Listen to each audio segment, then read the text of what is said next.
सार्वजनिक यातायातको सुविधा घरै नजिक भएको यो 4.5 आना क्षेत्रफलमा नयाँ मापदण्ड अनुसार बनेको फुल फर्निस घर हजुरहरूको माझमा आज मैले बिक्रीको लागि ल्याइसकेको छु।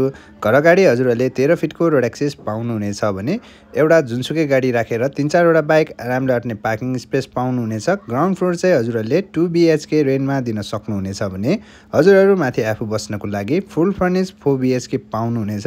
त्यसमध्ये 2 रुममा एट्याच बाथरुमको सुविधा पनि रहेको छ है त। फल सिलिङ, कलरिङ, लाइटिङ, पार्किङहरूको कम्बिनेसन एकदमै राम्रोसँग गरिएको। घरको लोकेसनको कुरा गर्नुपर्दा इमाडोल अन्सारी चोकबाट एकदमै नजिकैको डिस्टेन्समा हजुरहरूले पाउनुहुनेछ। घरको रिङ रोडबाट आउनुहुन्छ भने हजुरहरू 2 किलोमिटरको डिस्टेन्समा घरसम्म पुग्न सक्नुहुनेछ है त। घरको मोडा पश्चिम फर्केको घर भने जस्तै लोकेसनमा छ है त। हजुरहरूले घरै नजिक सार्वजनिक यातायातको सुविधा पाउनुहुनेछ। मेन हाइवेबाट मात्र 2 किलोमिटरभित्र। अब यो प्रोपर्टीलाई आफ्नो बनाउन, फिल्ड भिजिट, ब्याङ्किङ फेसिलिटी या अन्य कुनै जानकारी लिन चाहनुहुन्छ भने please do contact genuine property Nepal. जस्तो नाम त्यस्तै प्रोपर्टी।